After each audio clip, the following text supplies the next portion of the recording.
And he's looking at me, he's like, man, you are a shining star. You're going to be right where I am in no time. And I took that to heart and applied for college the next day.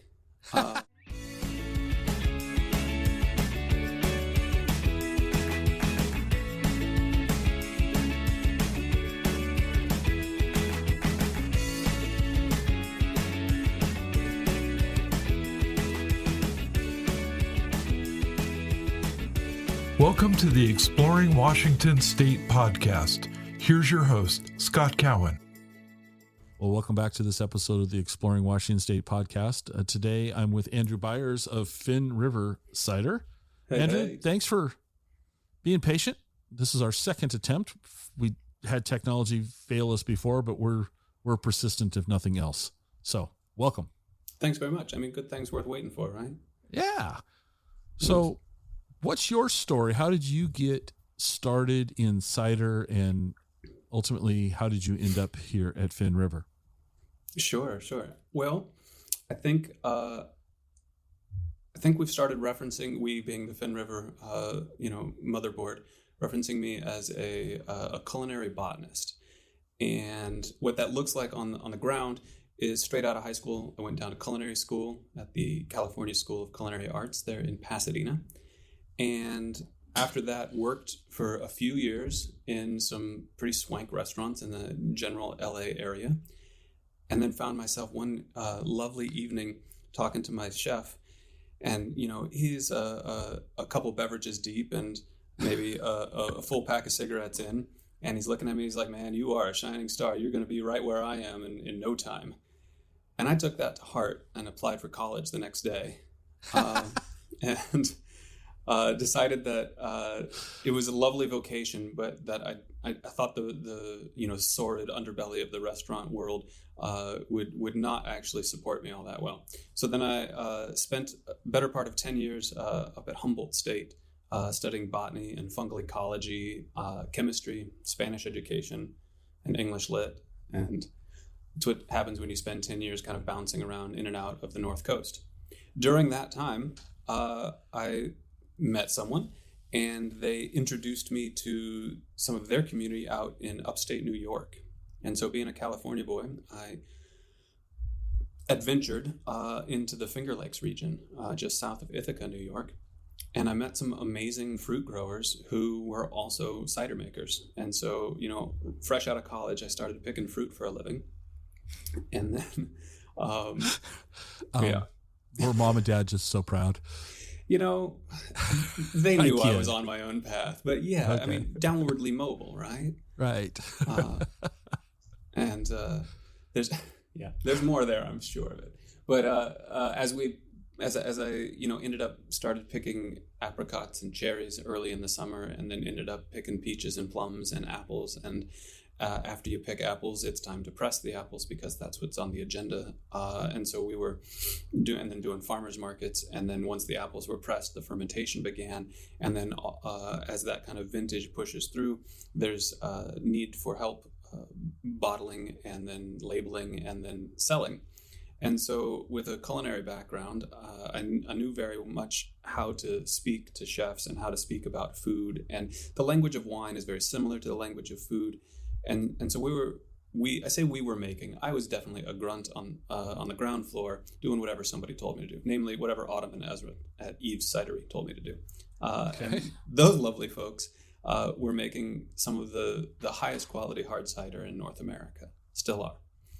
In that context, I kept my eyes open and I did as much as I could with them. And as you go through that kind of vintage cycle, you touch all of those little processes. And I did a number of sales trips for them into New York, down into Manhattan and Brooklyn, and was helping to navigate some of their self-distribution, dropping off cases and pitching new accounts, trying to figure out how to bring cider to a populace that didn't seem to recognize that you would be able to make alcohol from apples, right? Okay. And that was about 16, 17 years ago now. Oh, wow. Okay. Mm-hmm. Considering you look like you're about 12, so this is really kind of... Yeah, I started shaving last week. I thought it was Oh my gosh. Yeah. But as it turns, I mean, there are definitely people who have been in the American cider industry for longer than I have. Okay. But I find myself going to, conferences or trade association meetings and realizing that the number of years that I've been engaged in this activity kind of makes me an old timer. Okay. And that has just been a really fun space to be encouraging and kind of helping to build a category. So you were in New York. What? Oh, how did you get here? Or what was that like? So I finished, born and raised in California. In the middle of my sophomore year of high school, my dad took a transfer to the Hanford area, working, I believe, at the time for Lockheed Martin. And so I finished high school in Kennewick, Washington, okay, and at Chimacum High School, in case anyone is interested. And so in that context, my parents have been in Washington since my high school days, and they're now living in Olympia. And so my wife, Rebecca, was out in New York with me doing cider work as well. And we had recently brought the only grandchild into the family. And so we were very far away. Her parents are down in San Diego. My parents were in Olympia. And we were 3,000 miles away. And that was, weighing on our consciousness. And then my dad got in a bicycling accident and came pretty close to not surviving that bicycle accident. And I felt, as a son, very far away. And at that point, we were like, let's get on back to the West Coast. This East Coast place is weird. And I mean, there's a whole another list of criteria that we were using to figure out where we wanted to kind of settle in. And so I wrote a cover letter to, I think all 12 members of the Northwest Cider Association that had orchards and were of a similar scale that I thought I had skills in. And the only ones to write me back was Christy and Keith at Finnriver. Well, I did get communication back from Wes and Laura over at Dragon's Head on Vashon Island, but they were looking for an entry level, and I was already beyond entry level and trying to support a young family. And so I was looking for a space to grow, and I was looking for someone who needed just that next step up, of a cider making, maybe say a production manager. But at the time in 2013, I don't know that I needed to work into that title. We'll put it that way. Okay. So you moved from New York to Chimacum, Washington. Washington in 2013, and driving across the country, set up shop out here. And my first day was on a Sunday, as we were transplanting these trees that we had dug out of the ground in Mount Vernon, and brought over across the ferry in a trailer, 952 trees that were 7 years old and about the size of my forearm or something like that. Okay. And so we were transplanting trees to lay out the first functional orchard block of bittersweet and bitter sharp apples here in Chimacum on what at the time was known as the Brown Dairy and is now the Finnriver Orchard. Okay. Was it shocking for you to go from Southern California to New York and now end up in Chimacum? To a certain extent. We were pretty rural in upstate New York, living in an off-the-grid cabin, and being woken up by beavers in the middle of the night as they slap their tails to display and do their male thing. Okay. And hunting mushrooms and wild ramps and other things that upstate New York brings. Coming back to kind of rural Western Washington, it smelled good. I'm used to living by the ocean and Okay. in pine trees, and it all makes sense, and my wife as well. And so it had the right humidity, it had the right seasons. Okay. It makes pretty good sense. Yeah. Okay. Not that So shocked. at this point in our story, we've got you to Finnriver. Yes, sir. Now let's talk about Finnriver for a little bit. Yeah. How did Finnriver come into existence? What's the backstory there? So there are three founders, and they are Christy and Keith Kissler and Eric Jorgensen. And so Christy and Keith have been in the area. Well, all of them had been in the area for some time, teaching in various schools around here as English teachers and math teachers. And Christy and Keith bought a 33-acre farm that had this blueberry bog and a little piece of Chimacum Creek winding through it. And some land that had been prepared and was ready to become a small-scale organic vegetable farm. So a little bit of infrastructure, right? But no house, just a barn. And so they bought this hunk of property with another family, the Dean O'Donnells. And so you had the Kisslers and the Dean O'Donnells on a 33-acre farm. They promptly named it for their 2 children. At the time, neither of them had siblings, as far as I understand it. And so you have Finn Dean O'Donnell and you have River Kissler. Okay. There is no Finn River as a body of water. It is the 2 names smushed together. So Finnriver, named after these 2 young gentlemen who I believe are finishing their first year in college this year. Okay. We have some of their baby photos around. Okay. Right. So Finn and River coming together to make Finnriver. The Dean O'Donnells moved on to other projects, and they needed to be bought out of the farm after a handful of years. And so as a small farm, kind of struggling to pay the bills and trying to figure out how one family could take over the payments that 2 families were collaborating on. The Kisslers engaged with the Jefferson County Land Trust to sell the development rights and preserve in perpetuity this 33 acres as agricultural farmland for as long as our systems exist. And so they modified the deed and put an agricultural easement onto it. And they were hunting for a value-added product that wouldn't exploit the land in a disproportionate way, and that would really be able to support an agricultural existence, right? So selling a raw commodity is one thing. Selling the value-added is really where it's all at, which is why you'll see small farms making jams and jellies and or hard cider. Mm-hmm. So in that context, Lige Christensen, I know a lot of names here, but bear with me, the story comes together. Lige Christensen, Lige and Kay, they are the family that sold the 33 acres to Christy and Keith. They also share a property line and live in the back. And these lovely folks who planted the blueberry bog and all of that came over, and Lige is an avid home brewer and home fermenter. And he makes apple beer, which is, some malt extract combined with some apple juice, and you ferment away. And you make a product that is lightly appley and lightly beerish. And he was getting well known in his own circles for such a thing. And he brought over a bottle of hard cider because he has a pedestrian orchard, meaning all on dwarf trees, on his property, which is right there next to Finnriver. And said, have you all thought about making something like this?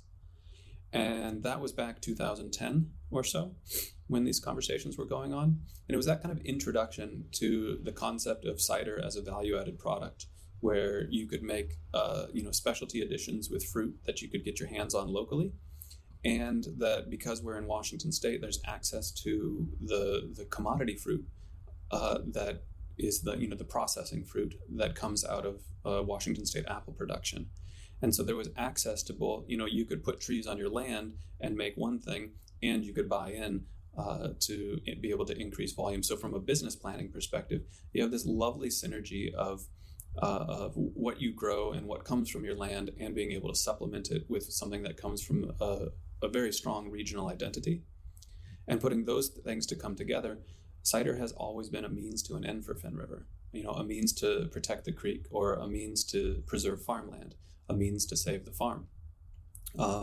And at the moment, Finnriver is very much a means to stimulate rural economy and build community.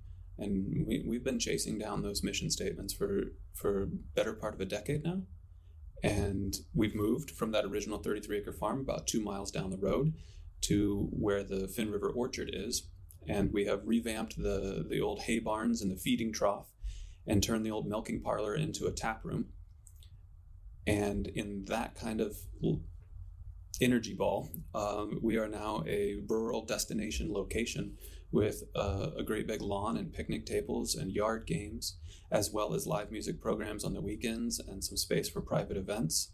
We have a vibrant cider club, and our club members come in here and they have their own little special space that we've allocated for them. We built a new production facility, and so my barn is full of tanks, and for the most part, all of our processes are inside under a roof. All big deals. And so here we are at the Chimacum Crossroads, as we call them. There's just a stop sign. But we are, at the Chimacum Crossroads, and a focal point of the community here, driving tourism and, again, trying to weave that fabric of community. Okay. How's that? That good? When did Finnriver begin production commercially? There's some small debate about when the license was filed versus when the first bottle was sold. Okay, and since we want to play by the rules, let's go with the conservative. No, just kidding. We would say 21 would have been, I think we filed the license in 2010, which made 2020 our 10-year anniversary. Okay. And so, and I showed up in 2013, and some drama had already passed in terms of products that, maybe weren't as successful as they were originally planned. And the habanero cider that we produce had just been that January of 2012 or of 2013 taken to the Strange Brew Festival in Port Townsend, and that is one of our I guess signatures, not quite our flagship, but definitely one of our fastest movers and bestsellers, and that had just been introduced into the game. From a volume standpoint now, what did they start off producing, and now approximately what's production level nowadays? Sure. Well, when I started in 2013, we were doing about 1,000 gallons a month or so about 12,000 gallons a year. Okay. And we were buying in our apples from cold storage in Yakima and getting, tractor trailers full of 32 apple bins dropped off at the farm. And then we would squeeze those apples on our squeeze box press and then ship the empty bins back after we'd taken 2 or 3 loads. So I was getting about 1,000 gallons in apple form brought over every month and a half or so. And that was keeping us pretty well fed. But the original batches, I believe that, we're talking a couple hundred gallons here and there. So, first year, maybe just a few hundred gallons. And then pretty quickly there, finding a rhythm and a pattern, introducing some what we call contemporary ciders that are not vintage based, but are made on more of a continuous pathway. And so those contemporary ciders, as that product line, gained traction in the United States cider market, the question has been, what is our capacity for growth and where can we be? We ended from that 12,000, or started with my tenure at that about 12,000 gallon a year mark. This year, I think we're aiming at about 85,000. Okay.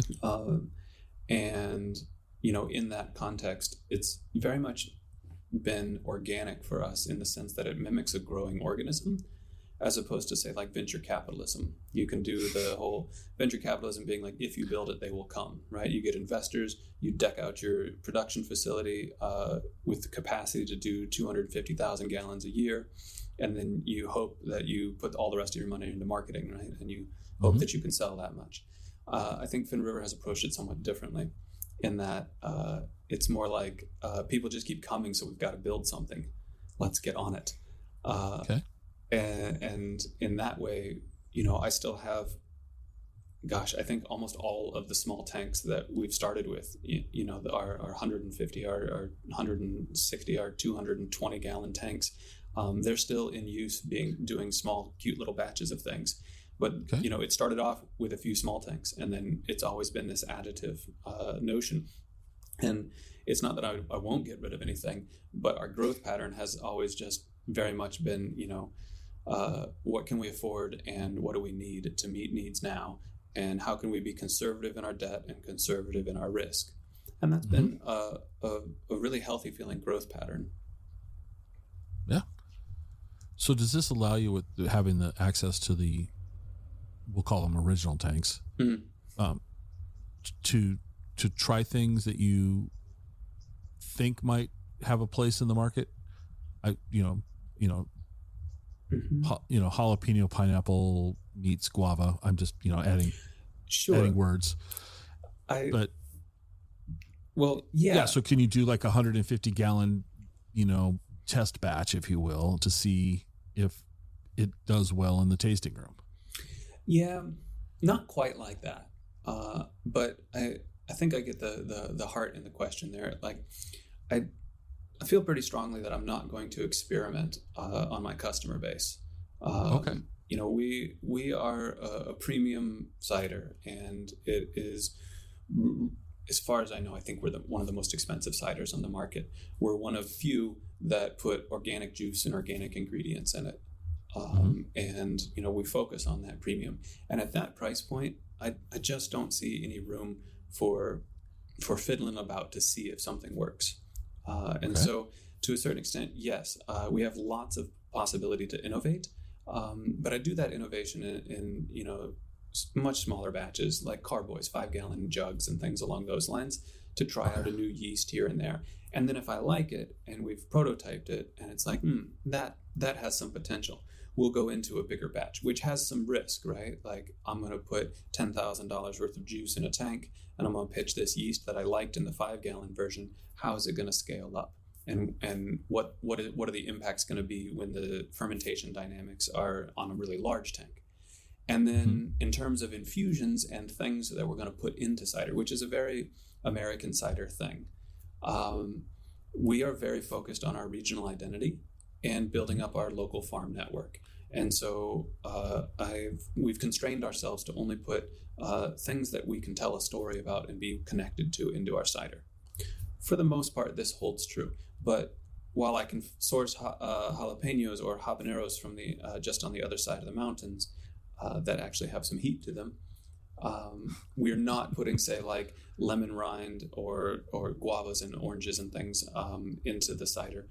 Not necessarily because I disagree with that flavor profile, but I don't know any farmers that grow guavas around here. Right. So without a connection, we lose the framework with which to tell the story. And so I really want to know who's doing what and be able to explain why I bothered to put this in there. And just tasting good functionally is not enough. It is in some cases, but for the most part, if we're going to put something weird into a cider, there's going to be a reason that's outside of it just tasting good. So your food network that you work with and are building, how far away do you go to source items? We haven't put a limit on that. Okay. Again, I think it's connected to the story. We had a good friend, a friend of a friend in Chico, California, and they produce Chico chai, which is a blend of chai tea.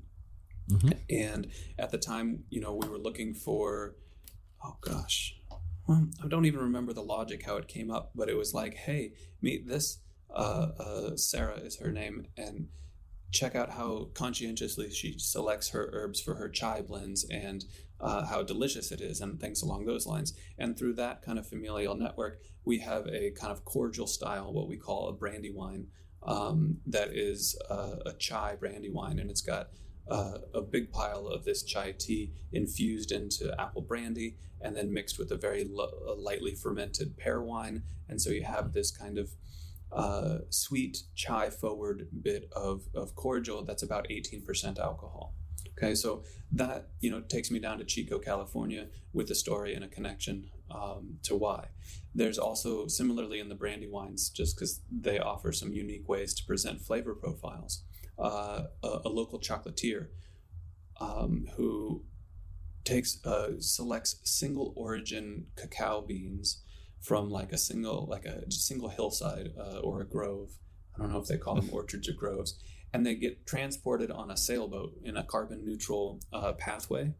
And so this high-end chocolatier is bringing these amazing cacao beans where when you taste her bars, you can taste the difference of like a south-facing slope versus the eastern rain shadow or something of Ecuadorian mountains. It's ridiculously amazing. So let me pause you, because I think I have this is about me, not about this is going to be a negative statement, and it's negative about me. So I just don't have the palate to pick up those nuances. Are they, how does one develop that You're telling me the tasting notes are different between what side of the hill the cacao is on. I mean, how does one develop that sense of attention to detail on the palate? I think a couple of things. One, I can only taste it because someone is prompting me, right? Like, I'm being told this is different, and you hear this note. This comes from beans that see more sunshine, or you taste this in there, and you get that little hint of dried cherry or something like that. And you're like, oh yeah, I do get that hint of dried cherry. And you're like, well, this is because of that. So it's very much a facilitated experience, I think. And then otherwise, in my cacao action that I get to play with, I'm taking a conglomeration of all of those as a byproduct of her chocolate making, and so I get to kind of take a waste stream that would have gone to a compost pile, and instead I can extract a bunch of cacao profile from it. And so I'm not able to necessarily extract those subtle differences. But in like the world of coffee, like say when people do cuppings and you're tasting 13 different coffees from, sometimes different subspecies of beans, different regions of the earth, we're talking about terroir, right? Can you taste the terroir through the product? Sometimes yes and sometimes no, as far as like whether I get there. And so how do other people get there? I think it's just as nerdy as say boat builders or I'm just trying to think of other like weird connoisseurship worlds. There's Finnish carpenters that they're square up into a 32nd of an inch or something along those lines, and like I'm square up to like maybe 3/4 of an inch. And so like, yeah, I can put a garden bed together, but no, I'm not building those cupboards or that bathroom vanity. And so I think there's just varying degrees of attention to small details. And then it has to do with level of interest. If you love it, then you're going to nerd out into it. And I think you'd get there. And this is like what sommeliers and the wine folks do as well, I think, right? Like the more experience you have with it, the more attention to detail becomes relevant to your thought process. And so the more wines you have and the more you think about them, the more you can think about them. You build your own skill set, and I think it's a positive feedback loop. What kind of coffee do you drink? I drink too much coffee. Mm-hmm. I drink all the coffee. I tend to I am not typically a fan of most coffee from the African continent. Mm-hmm. I don't like the whiny blueberry forward Ethiopian. The Yirgacheffe. Yeah. Yeah, it's not my thing. I tend to like more Central and South American coffees. Mm-hmm. In that context, you had to have all of those, right? You had to, True. And then be like less than impressed, or be like, that's not my cup of coffee. I don't like particular things that come off as acidic to me in coffee, and I tend to really appreciate darker roasts. And then I spent time in Louisiana, and I always put roasted chicory into my coffee grounds. You did? Still do. You still do? Yeah, I buy a case of Community Coffee's bags of pure chicory, and I cut my coffee with like one to 8, 1 scoop of chicory to 8 scoops of coffee as I grind my beans in the morning. Which I think it's just like no coffee connoisseur would ever tolerate, right? But at the same point, there's my ticket. So like I can definitely taste a bunch of those things, but I like the stuff that's basically burnt, blown out, and has this other herb in it. And so yeah. Well, no, I always end up asking coffee. We'll just jump right into the coffee thing here. We'll just we'll take a sidebar for coffee. Sure. What's so when you're making coffee in the morning? What beans? What do you gravitate towards? What is there a roaster that you like? Mm-hmm. So I picked my roaster because they were pretty close to me and they were a B Corp. And this was as Finnriver got certified as a B Corporation. I was encouraged to find other B Corporations, and so I needed to be able to supply coffee to my production crew and to our farmhouse office and things along those lines. And so I've been buying somewhat exclusively from Grounds for Change out of Paulsbo. And I'm quite delighted. They do a reasonable array of roasts and origins. And I tend to go with this one called Cafe Femenino, which is Peruvian. And it comes from a cooperative that is woman-owned and woman-operated. And so there's some fundraising attached to it, which fits with the B Corp model. And then you've got your origin in Peruvian coffee there. And I get it as a pretty dark roast. So there's like my central line there, yeah. So when you're preparing this at home, what methodology do you use to prepare coffee? We have a French press. You like French press, okay. And so we'll grind beans, not daily, but we have a small jar that we fill up, and that will get us through half a week or so. And so we'll have beans prepared in that way. And then I got into mushrooms a long time ago, like wild and medicinal mushrooms. And so things like reishi and chaga and turkey tail. And in that context, we have for a long time in our tea water or our coffee water, it's a pot on the stove that we bring up to temperature. And there's always a chunk of one of these medicinal mushrooms floating around in there. It gives an undertone of earthiness or mushroominess for sure. Not a huge deal, but it is a way to be consuming our medicine every day, all the time. And so when I'm using my mushroom water into a pot of coffee, and there's folks that are now selling, I think, chaga and reishi coffee blends that are pre-manufactured in that way. Yes, there are. I just want to go ahead and say that I'm a little more old school than that. And it's just a chunk of mushroom the size of my thumb, whatever it may be. And that turkey tail tastes a lot stronger than chaga, than reishi. And, that's how we also make our ramen from that if we're having ramen. And it's my methodology to make sure that my daughter and my wife get, earth medicine before we end up needing human medicine, so to speak. What do you notice? I didn't think we'd be talking mushrooms on this episode. What benefits do you notice by doing the mushroom water in tea, coffee, ramen? Yeah. Well, so you're asking, I guess, for an anecdote, which is not science. And so, all of my claims are from my own perception. That's okay. Sure. So I read a bunch of Paul Stamets books, and I am a believer in what these beta glucans can do, and how these are the precursors to your white blood cells that fight viruses. And so these mushrooms in clinical trials support your viral immune system, which at the moment seems rather pertinent. Just a bit. So in my head, there's stories of folks who have retarded cancer with focused turkey tail consumption and things along those lines. And so the reishi mushroom is called the immortal mushroom in Chinese literature.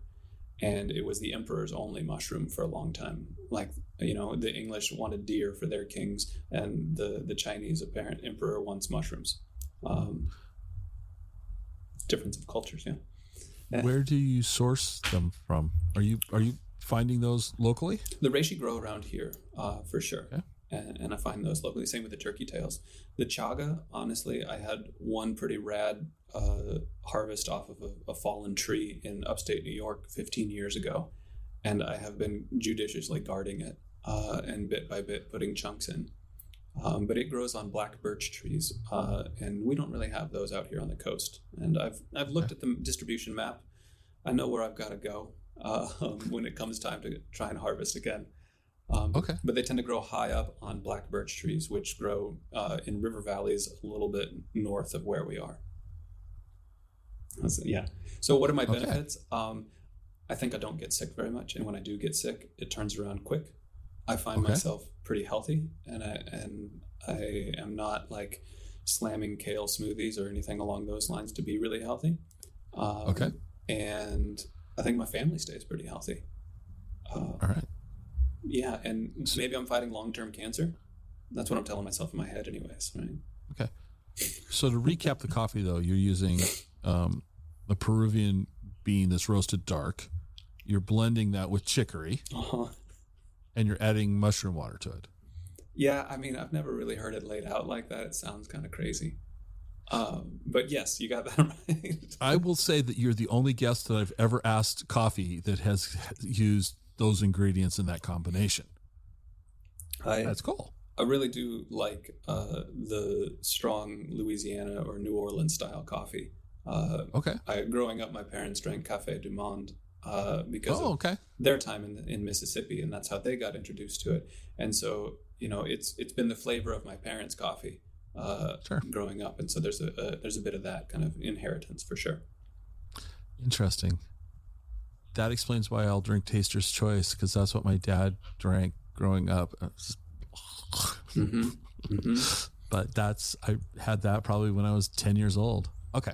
Yeah, I tell you, it did not translate to the Miller High Life. Just saying. In terms of things that my dad drank that I'm not. You didn't appreciate the Miller High Life? It just hasn't ever quite come around. It's the champagne of beers. Yeah, fully. But, when given a choice, I suppose there's always going to be a time and a place. Well, just because we're talking alternative beverages now, so in a beer in the beer world, what are you enjoying? Oh yeah, I do like a lot of different beers. For the most part, I gravitate towards IPAs, and I'm more interested in kind of a drier, crisper IPA. Pre the era of all these hazies and super juicy things and all of that madness. Remembering one back at Ithaca Beer, 10, 12 years ago, called Flower Power. And I thought that was just a stellar IPA, a nice crisp pale ale with a heavy hopping. And so nowadays that would be called a West Coast pale ale, I think. That's how that tracks. But then at the same time, I work at the South Puget Sound Community College, and in their craft brewing and distilling program, distilling and cider program, I should say. And so hanging out with those folks and kind of osmotically, tangentially absorbing a whole lot of beer nerddom, I'm much more willing to, go to the bottle shops and end up with Flanders Reds or Kolsch's and Pilsners and seeing the varied abilities and, what these defined styles are intended to be, and then appreciating when and where and what culture that would fit into, which would take me back towards like cider. You've got things like French cider, English cider, and Spanish cider as our three main kind of cultural lineages of cider producing on the planet. And you'll see Spanish cider.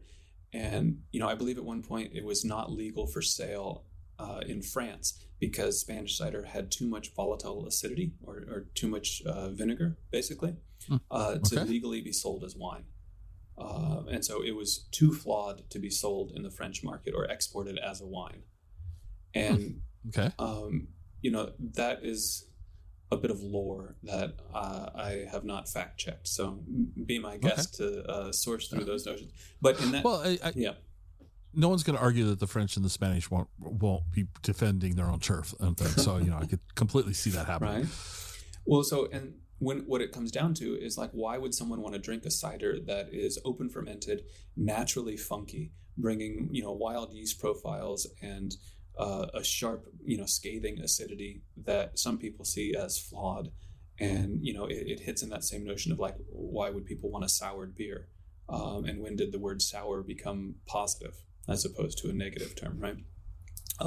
And so in the framework of Spanish cider, if you look at it cloistered in the cuisine of the region, it is a glorious cultural addition, and it is absolutely perfect with so much of the rural, countryside food in the Basque region up there.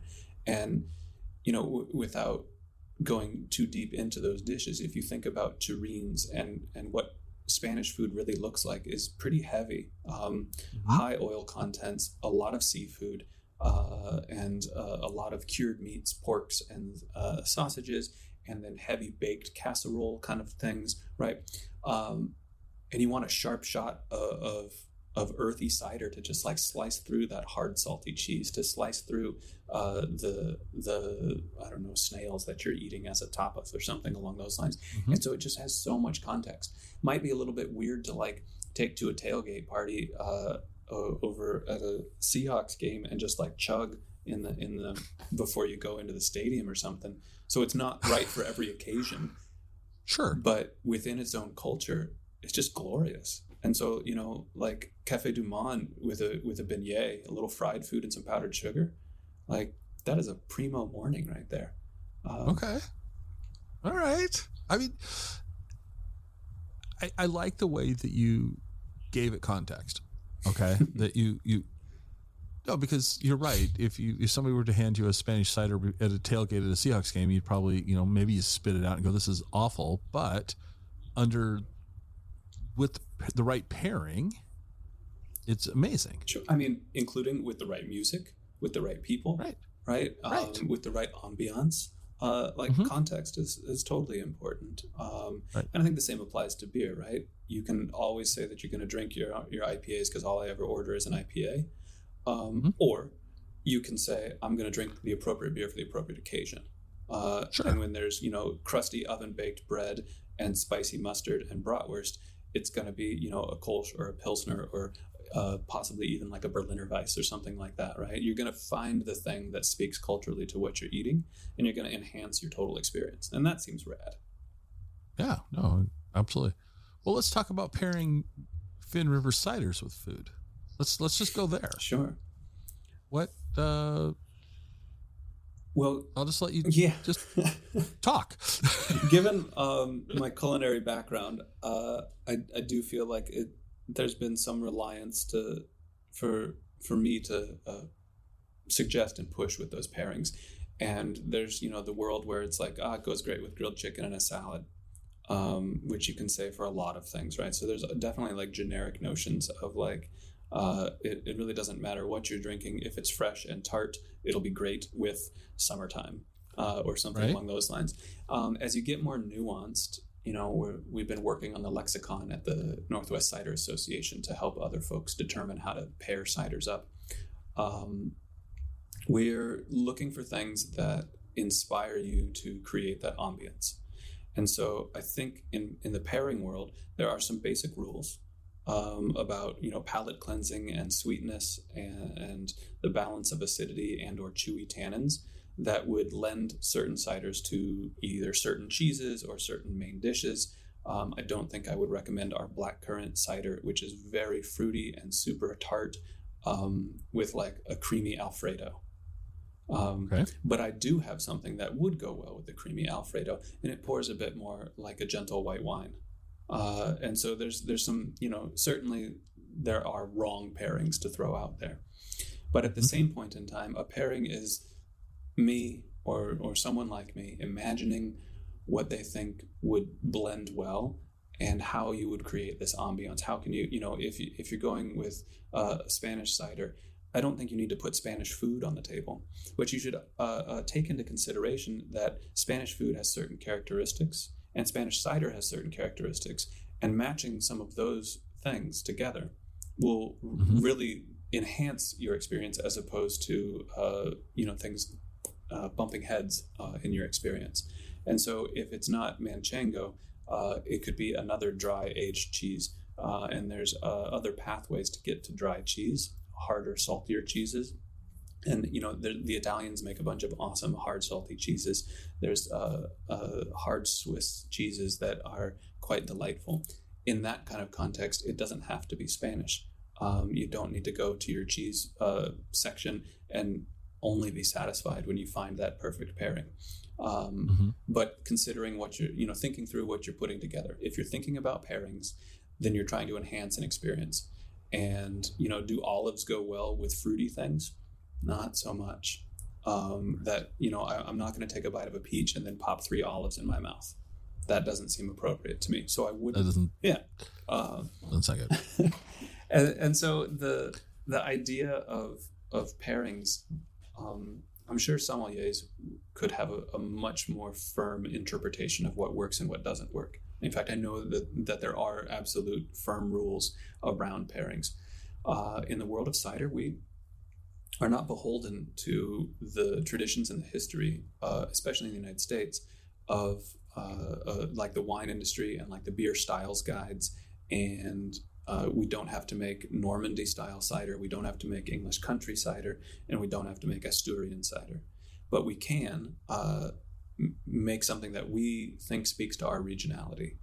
And so if we're going to speak to our regionality, I think pairings that enhance that idea of regionality. If you're going to have a Midwestern cider, what else could you do that would make you transport you just a bit more into that Michigan or wherever else the Midwest is that I'm not aware of.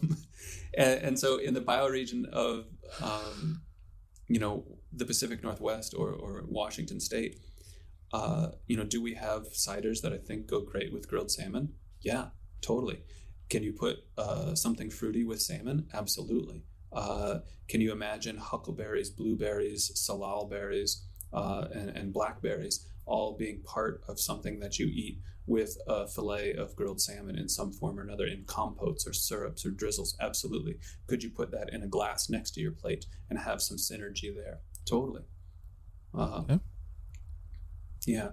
At the same time, we make a number of things that aren't in the contemporary, like contemporary generally means cider with stuff added to it, right? Infused botanicals, fruit additions, that kind of notion. Well, we also ferment a number of, apple-centric, estate-based ciders that are a whole lot more like a 750 ml of wine or champagne than they are like a can of something crushable, right? And they move in different directions. And so in our harvest-based world, we do spend a fair bit of time dancing with cheeses and cool sourdough breads, and our farm chef is putting together flavor profiles, and we're looking at how which of our ciders will go with this week's special. And in that context, we get to play in so many games in the cider industry, and it's one of the bases of like creative joy. Not only in what we get to make, but how we get to talk about it. We can put wasabi in a cider and take it to a festival, and then I can get these, heirloom cider apples that are of French and English origin, and we can make a single hillside estate blend that is tannic and robust, and from my perspective speaks to the flavor of the hillside. So we can get super wine-like, and we can get more millennial and innovative and give you the hottest, newest thing. I think Reverend Nat famously at one point aged cider on strawberry rhubarb hand pies. And aging cider on a pie. And there were chunks of the pie in the bottom of the bottle, like the size of my thumb fingernail or something like that. And you're thinking, wow, who would do that? And I appreciate the Vanguard, because the Vanguard, creates the wake for us. So I can, so long as Nat and his team are going out on a limb and showing us the nouveau, then I have plenty of space to be innovative behind without needing to have the fanfare of being the weirdest in the front line, right? But on that final sip, when that pie chunk hit me in the mouth and I ate it, it was awesome. And it totally, it still tasted like strawberries and rhubarb. And there was a thin sheen of fat, I'm assuming from the pie crust that was on the top of the cider. I mean, it totally broke all the rules, right? It was not attractive in the bottle. There were chunky floaty bits. I'm sorry, Nat, if you're listening to this, I really do like it. It's all positive here, I swear. But the framework there shows you just a bit about where American cider is and the lines we're walking. So we're drawing customers in from such a diverse set of demographics, where I'm throwing habanero peppers or in one case, valerian root, sweet Sicily pods, and cottonwood buds to make this herbal blend that's, uber herby. And then we can also look at putting cacao hulls into a cordial or a wine. We can put chai spices into things. We can innovate and bring out flavor profiles of our region. And the customer base is eating it up and loving it. Drinking it up. Sure. Absolutely. Totally correct. Because I'm not putting pie, so there is no eating. You're right. At least not yet. And I guess when we think about that innovation space and the multitude of demographics, Finnriver definitely has toes in a lot of different tubs as far as what our product line is and what we make. And that primarily is because people just keep coming to me with amazing fruit. And so one of the better parts of my job is this network of suppliers that I get to navigate and work with, from, buying entire crops of blackcurrant from the Okanagan Valley, or buying the whole quarter acre of Scotch bonnet type peppers from just over the mountains, and buying saffron from down in Tillamook and putting saffron into my cider and being able to tell those stories. So I can put saffron in a cider, which is something that no white winemaker would do. Or they would have to brand it in such an audacious way to convince people that that was going to be worth their time and money. And so that, that shows you tradition and culture around wine. Well, cider's got more leeway. And I think, it can be done poorly. I'm not saying that all of this freedom is always phenomenal. But in the framework of crafting things and having a mind to bring diverse ingredients from cool places in, like we make a plum wine that we're going to do up like champagne and make a pure plum champagne, which I wanted to call plumpagne, but was told that will not happen. And that, but in that kind of space for innovation, you link it back to pairings. We did a specialty habanero that was our Golden Ghost cider, and so it was Golden Ghost peppers with some sage and some thyme herbs infused into it and brought back to a medium level sweetness. So we're doing sweet, spicy, and savory all in a pint glass, right? Very herbaceous outbreath.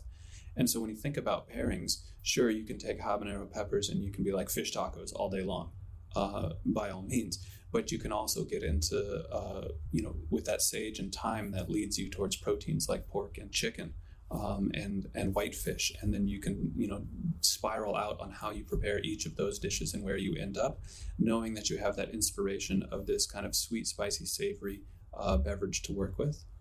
Or you could go the other way around and you find yourself coming out of the kitchen with a giant pork roast, and they're like, well, what do we want to do with it? And I'm like, well, you got it covered in juniper berries and bay leaves, and I've got this cider that has complementary herbs in it, like that, and like bam. So it works in both directions, designing food from the cider or designing cider from the food.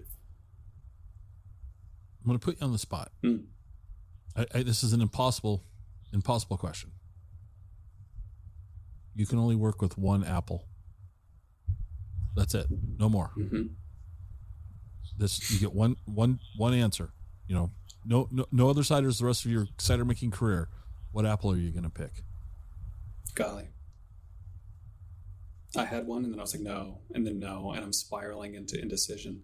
I'm going to track back to my gut, which was my first response, which was a Kingston Black. All right. And I can explain why. Perfect. Because I also understand this is a ridiculous question. Sure. I fully admit that. But I'm glad you actually said Kingston Black, because I'm looking at the Kingston Black trio. So oh, yeah. Why Kingston Black, first off, and then tell us about the trio? Sure. That's neat. That was not planned, just for all you listeners. No, it wasn't. Not at all. So the Kingston Black is in a category called bitter sharp apples, which means it has both high acidity and a pretty high level of tannins, versus say a bitter sweet category, which has a very low acidity, so kind of slippery, no zing in your cheeks. But the Kingston Black brings both acidity and tannins to the table, which is kind of like your golden boy. It's the most perfect thing. So the bitter sharp of the Kingston Black, bringing a little bit of the best of both worlds. It's one of the few apples that people will present a single varietal with, because it brings structure and body. Those come from the tannins. And it brings acidity balance against sweetness and bitterness, which is those acids showing through after fermentation.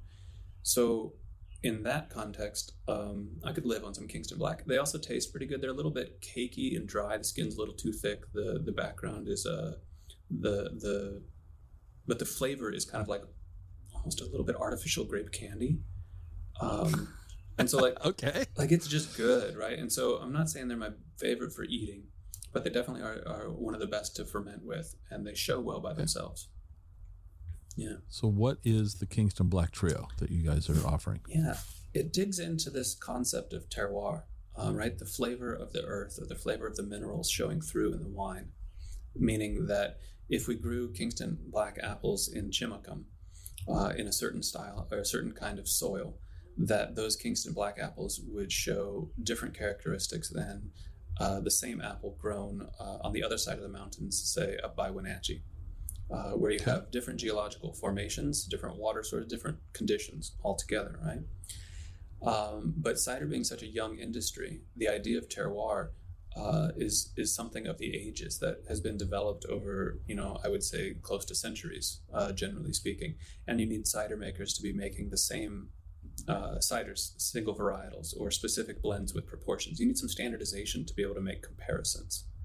And so if you don't have the standardizations to make comparisons, then you don't really have anything to base terroir on. And so the Kingston Black Trio is just a tidbit of the beginning of showing that kind of beauty and expression of regionality. One of the bottles is purely from the Finnriver orchard. One of the bottles is from a friend's orchard in Chimacum, Washington, which is in the rain shadow of the Olympics, about 35 miles west of Port Townsend. And we're in the Chimacum Valley, and they're in the kind of delta of the Dungeness. And so we're similar, but yet different. They get significantly less rain, but yet irrigation mellows those things, but they get more sun and a higher heat index overall. And then we also had a connection in the Okanagan Valley. And we got Kingston Blacks from them as well, from a place called Iron Root Orchard, where we source some pretty rad cider fruit. And so they get significantly more sunshine. They're on, as far as I know, kind of like that old high basalt plateau that is Eastern Washington, right? The steppes, so to speak. And I haven't looked into soil types and all of that, because honestly, that takes it just a bit too far for most consumers.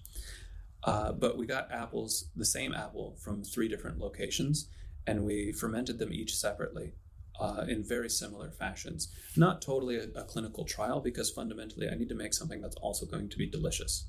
So we let each batch kind of speak to us, and tasted it through and decided on sugar levels in that respect. So they're not identical so that you can just taste the difference of the apple, because I don't think that that's fair to customers, right? Each bottle needs to be delicious as well as exemplary of its origins. And so we put this trio together as 3 different ways to engage with the Kingston Black apple. And they come from 3 different bioregions, and they represent slightly differently. But spontaneous ferments, we didn't add yeast. So this is, fermented by the yeast that came on the apples, which conceivably would be different and would respond differently to fermentation conditions.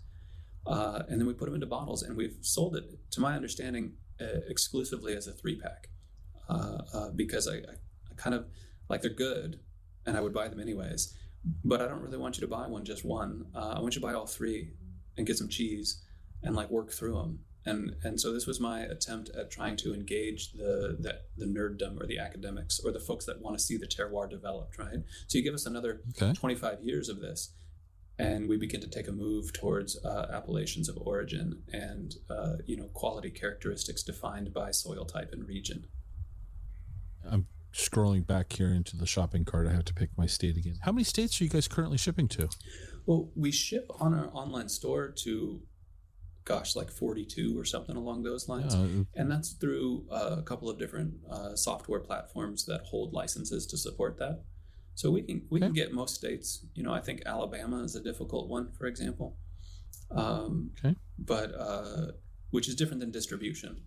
And so in distribution, we're primarily in Washington State and Oregon, and we dabble in California. We're into Boise and all of Montana. So we've got a pretty good holding here in the Pacific Northwest. And then, there are a few outliers like Texas and Arizona, where we have some, champions in our distribution partnership who really think highly of what we do. And that's really what makes the difference. We're distributed in places where we have champion storytellers who are values aligned with Finnriver and think that what we're doing is worth talking about. And that's how cider gets, sold in these faraway places. I'm scrolling madly here. I'm expecting you to be the master of the website. Oh my. But on the cart, there's a picture of 13 bottles lined up against each other. Oh yeah. and one of them I'm not seeing in the store, Mm-hmm. and the bottle looks more like a whiskey bottle, so a more rectangular shaped. Mm-hmm. And I want to say it's, when I blow it up, is it persimmon? It's Pommeau. Okay, I'm not seeing that in the cart. But the bottle caught my eye because it looked a little different than everything else. We've changed bottles since that photo has been taken. Oh, okay. And so that's a 500 mil, and it's kind of rectangular. And now it's in a 750 mil cylindrical bottle. Okay. Probably at the bottom of the shopping selection. That Pommeau is a French aperitif, which means something, liqueur that you consume before dinner, and maybe even before cheese and appetizers and things like that. And so you traditionally get a small little, 1 ounce or 2 ounce pour of Pommeau, and it's what you sip on while you're talking around in the kitchen while dinner is being brought to the table, kind of thing. And it is a blend of fresh juice and apple brandy. And you take unfermented juice and brandy, you blend them together, and you tuck them away into barrels for 2 or 3 years. All of our Pommeau is at least 2 years old, and so you get a pretty strong barrel character from Finnriver's Pommeau, and it has a select blend of apples to try and build some complexity. And it's like the closest thing to whiskey I get to make in terms of strong barrel character, a little bit hot, but super accessible. It had been a while. I was at Capital Cider, which is up on Capitol Hill in Seattle, and I saw a table. They had bought a bottle of our Pommeau and just had it on the table, and there were 3 people, and they seemed to be proceeding to just like drink the bottle. They paid the corkage fee, and I didn't realize that it had that kind of appeal, and that struck me. So I tried it at home as a concept there. Having Pommeau as like a beverage for an evening, the way you would say, well, we're drinking, red wine tonight or something along those lines. And it's a little sweeter than I normally go. It's got natural apple sweet levels of sweetness. And so that was a lot of apple juice in terms of that framework. But what a pleasant way to go about it. Before that, I saw it as something that I would sip on ahead of time and make special occasions with. And downgrading it to, common consumption while also being great for Finnriver is a pretty solid way to enjoy it through the night. All right. Also pretty rad in cocktails for that matter. Really? Mm-hmm. But which cocktails? That's a topic I haven't covered with anybody, and I don't want to cover it with you today, but I think I would like to talk to you about doing it a separate thing. But I'm scrolling through here, and there's too many things to talk about them all. I said, people keep bringing me things. There's good ideas, and bringing the diversity of cider and fermentations to the table represents life. We're not bringing a product line. We're bringing, the fermentations of our region to the table, and they are varied and in multitude. Okay, let me ask you this question: I show up in Chimacum, and you're going to say, Scott, I want you to try this. Mm-hmm. What would that be? What would be the thing you would set in front of me and say, I want you to experience this from Finnriver? The sparkle in my eye right now comes from our pollinator series. And our pollinator series is in relationship with our land tenants here. We have a 50-acre farm, and we have 4 or 5 tenants that share space and rent acreage from us. And I've endeavored to make ciders with the things that they grow, which has been an interesting challenge. And so for the Organic Seed Alliance, I made one with sunflower seeds and carrot seeds and some purple carrot juice into it, and that became Sun and Seed. And I thought that was lovely.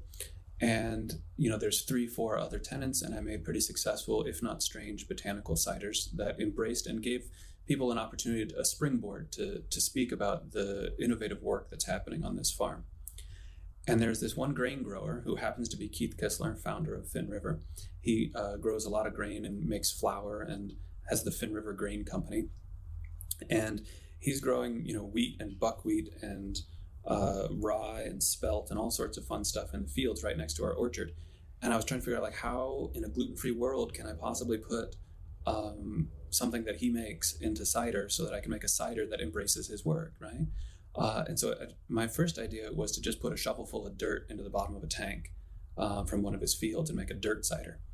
And I thought that would be pretty rad. And my marketing department said no.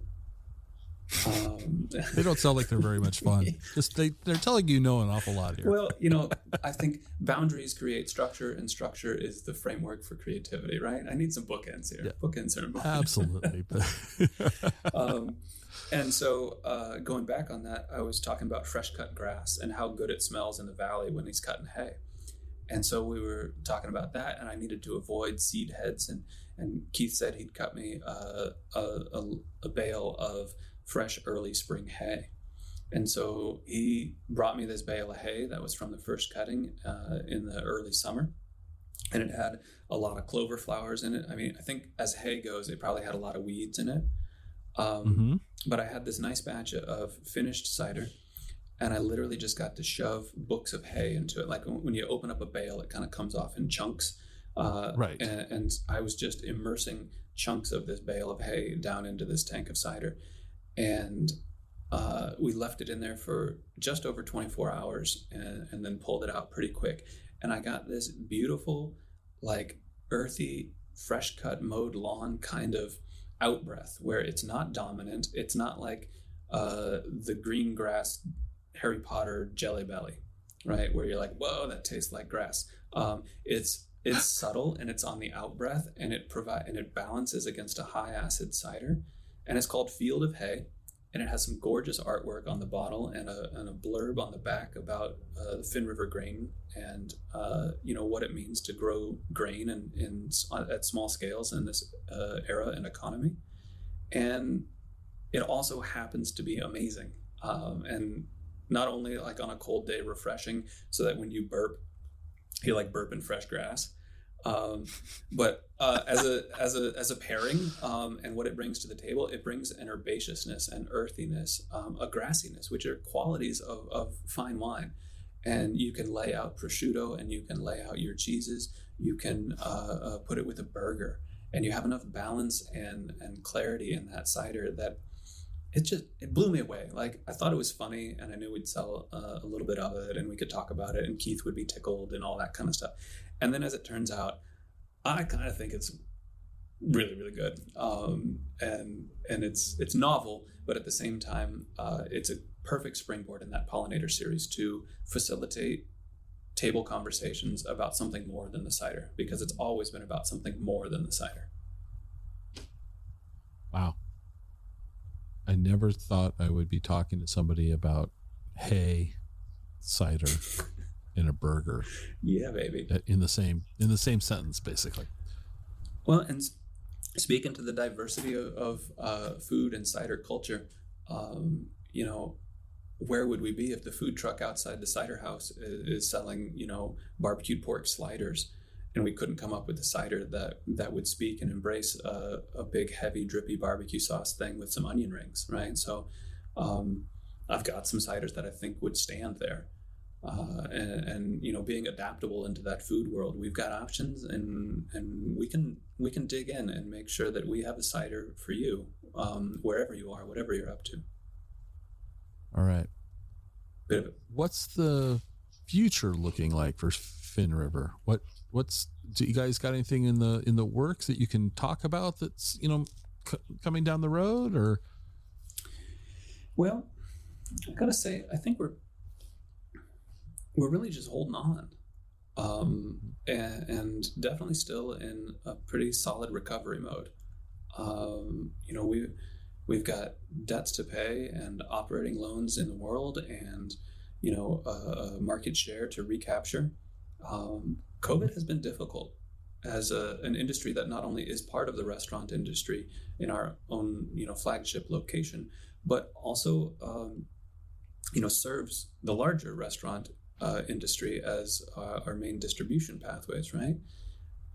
And so getting it doubly in there, our outgoing sales as well as our internal sales certainly took a hit.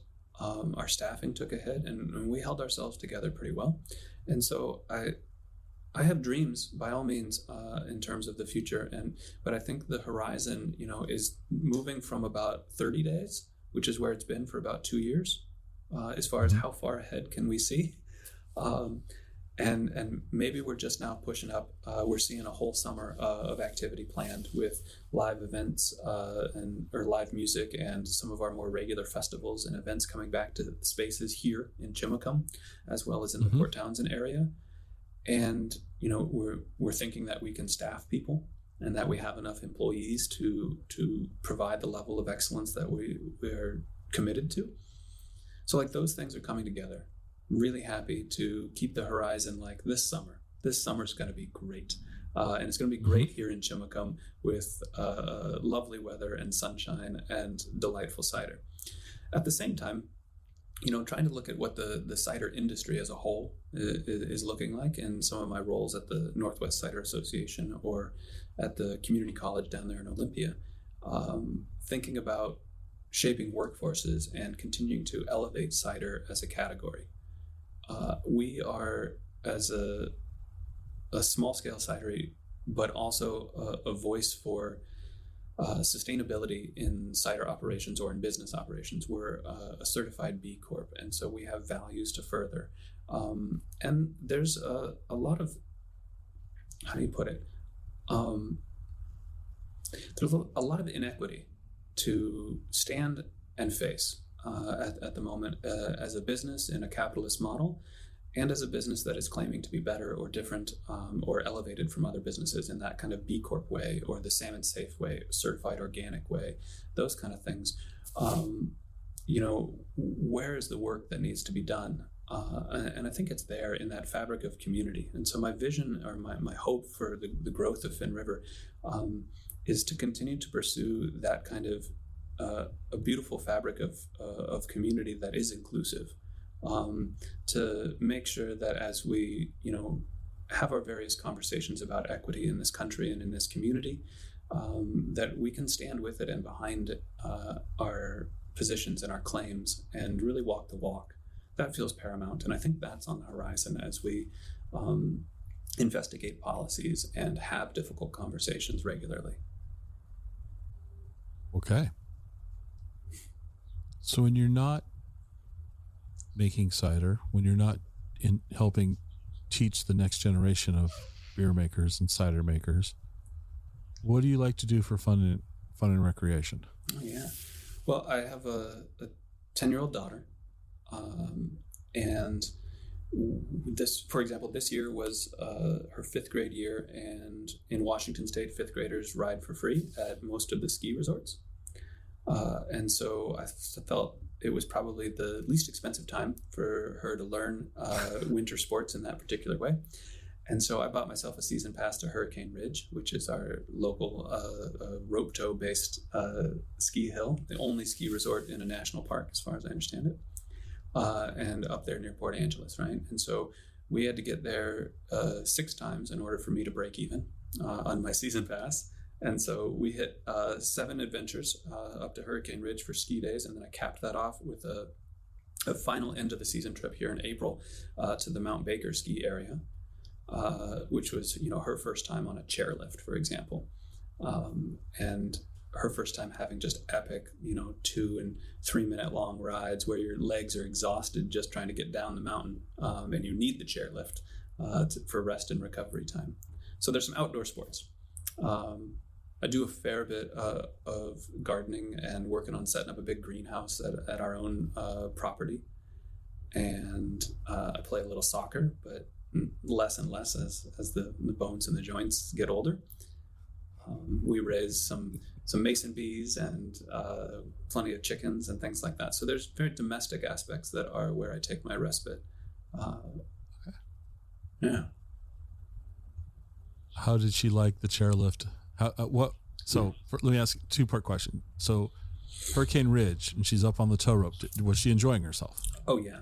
I mean, wailing on it. It takes some upper body strength to hold onto that rope tow. And she's always, for a number of years now, kind of prided herself on her ability to do push-ups and pull-ups and generally feel strong. And so she, really enjoyed the kind of the ego boost of being strong enough to handle the intermediate level rope tow that just yanks you up this hill. All right. And so she was just looping the one main run and just, kamikaze, flying down the mountain fast, coming in hot to that lift line, getting warnings from the lifties being like, yo, you got to hit the brakes before you slide into line. And, opening and closing the system, like on that last in line, getting up the hill at the end of the day and right there ready up at 6 a.m. to get moving to get there. So there was definitely passion and total enjoyment on those days. So how did that translate over to Mount Baker? We talked about the word bougie for the first time. She couldn't believe how kickback and relaxed these chairlift things were. She's like, wow, you don't even have to work for it to get up the mountain. Like, one of the things that fatigued us at Hurricane Ridge by the end of the day was that like your hands couldn't grip the rope toe anymore tight enough to get you all the way up the hill. And it was just like, I don't have it in me. And you got noodle arms, and that's where the fatigue would really come in. And so just that idea of sitting on a chairlift just tickled her pink, right? And groomed slopes. There's one side of that mountain is just a huge pile of level or blue runs that are beautiful and wavy and so much space. And she was just floored at the level of engagement there, and the number of people, but also just like, whoa, chairlifts are a big deal. Okay. Mm-hmm. So you've got a skier on your hands. Yeah, it's unfortunate, 6th grade year coming up. It's a different perspective from my vantage point. But at the same time, maybe. My wife brought that same notion up. Like, really? Did you just need to cultivate and encourage one of the more expensive pathways to outdoor enjoyment? And so we're having lively debates about that. I don't know that we're like Whistler bound or anything along those lines, but Mount Baker is a pretty special place as well. A bit of a locals hideout, hard to get to. That's just our style. All right. Well, as we wrap this up, this is my catch-all question at the end of every show. So what didn't I ask you that I should have? I think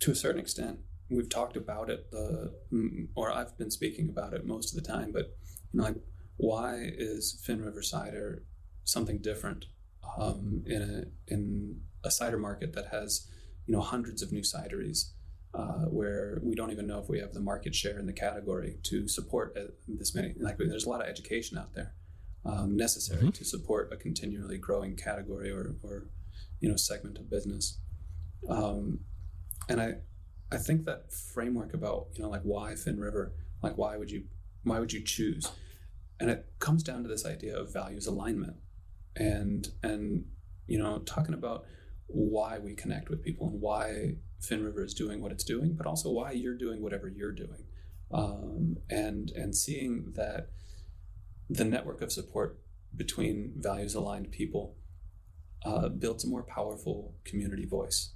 And so when you choose Finnriver as your date night cider, you've made a values-based choice. One, to have a really nice evening with your choice person and your choice cider and all of that kind of good stuff. But you also made a choice to support our rural economy and to support livelihoods that are doing real things with real human beings, that are speaking about ethical wages and speaking about how to support community growth in this era of the United States.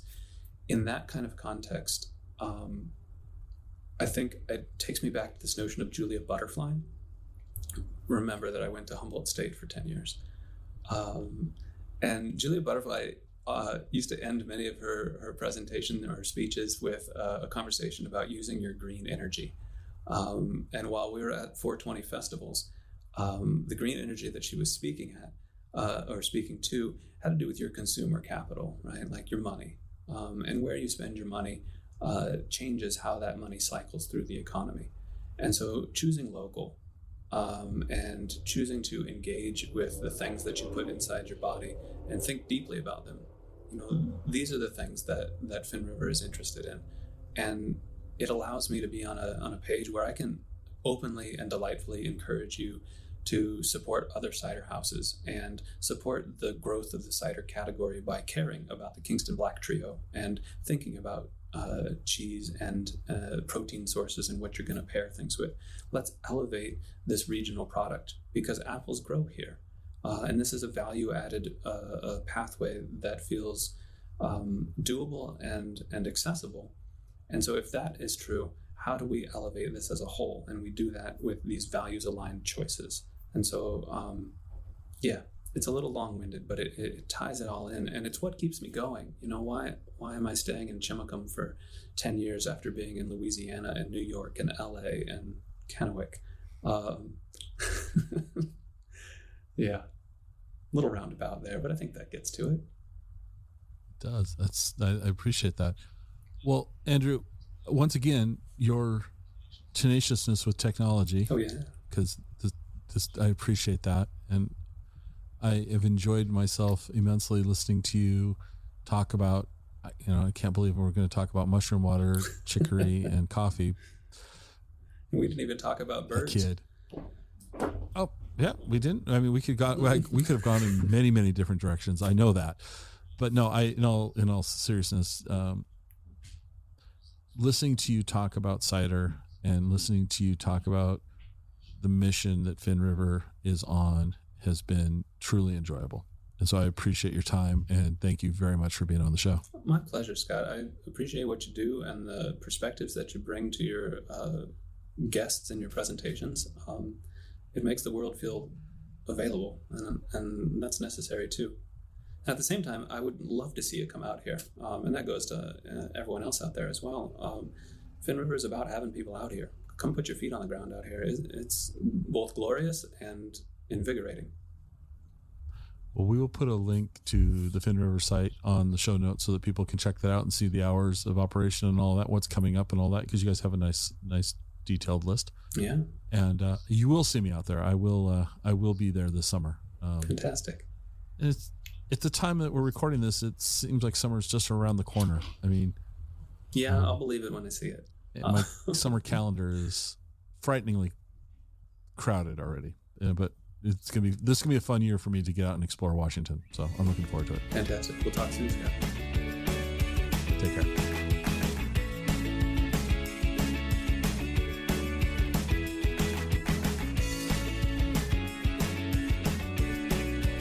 Join us next time for another episode of the Exploring Washington State podcast.